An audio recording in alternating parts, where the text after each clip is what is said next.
안녕하세요.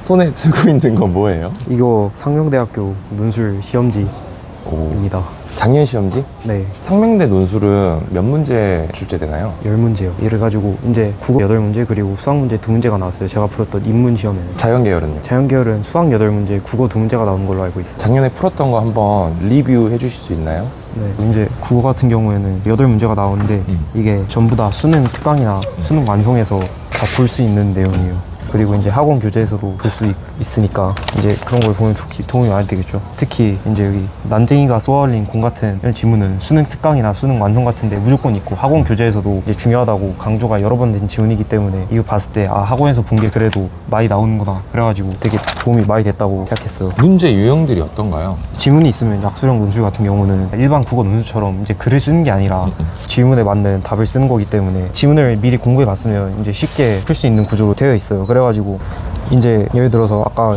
여기 본 난징이 쏘아올린 공 같은 경우에 이제 학원 교재에서 이 지문에 관한 중요한 키워드들을 선생님께서 알려주셔요. 그래가지고 이 키워드나 그 중요하다고 설명하신 부분 위주로 공부를 하면 되고요.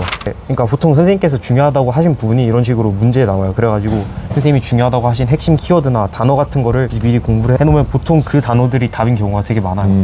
이거는 꼭 상명대 시험이 아니라 모든 약수령 논술에 해당되는 거기 때문에. 그래가지고 여기도 보면 다 지금 단어를 넣는 문제거든요. 이 지문에 보고 이제 단어를 찾아가지고 넣는 문제예요. 이런 것도 다. 지문이 자연이나 좀 어려운 게 나오더라도 크게 네. 상관이 없는 건가요? 그쵸. 이제 예를 들어서 이게 비문학이잖아요. 근데 비문학에서 이제 어려운 부분이 나와요. 그러면 선생님께서 설명을 해주시거든요. 여기 지금 비문학 지문이 없어가지고 정확히 모르겠는데 제가 알기로는 이게 아마 화법과 작문에서 나온 거예요. 근데 화법과 작문 같은 것도 이제 충분히 쉽게 답을 써 넣을 수 있는 구조여가지고. 그리고 이제 여기 비문학 지문이 나와 있는데 처음에 이런 비문학 같은 것도 이제 저희가 이게 인문 시험이잖아요. 그래가지고 보통은 과학이나 수학에 이런 어려운 부분이 되게 많아요. 이제 만약 지문 같은 걸 보고 내가 아무리 설명을 보고 해도 잘 이해가 안 되는 게 있다 싶으면 그냥 무조건 암기하는 방법으로 하는 게 제일 좋다고 생각해요. 그래도 암기하면 어느 정도 기억에 남기 때문에.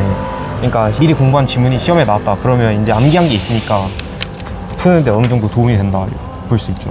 지문을 통으로 암기 아니면 이제 그러지는 않을 것이고. 그렇죠. 이제 보통 중요하다고 하시는 부분이 있어요, 수업에서. 그럼 이제 중요하다고 하시는 부분 위주로 암기를 하는 거죠. 예를 들어서 저는 이제 특히 중요하다고 하는 키워드 위주로 많이 공부했거든요. 그래가지고 중요하다고 하는 단락도 좋지만 보통 키워드 위주로 공부하는 게 되게 도움이 많이 생각해요.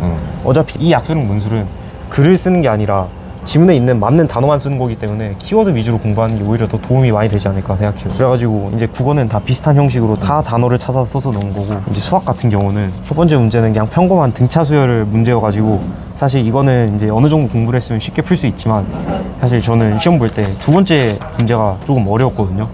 사실 올해도 만약 시험이 나온다면 이제 앞부분 국어나 앞부분 문제는 좀 쉽게 해도 약간 수학에서 변별력을 주지 않을까라고 생각이 들어요. 근데 이제 저도 시험 볼 때 약간 이 문제에서 좀 약간 애를 먹었던 기억이 나는데요.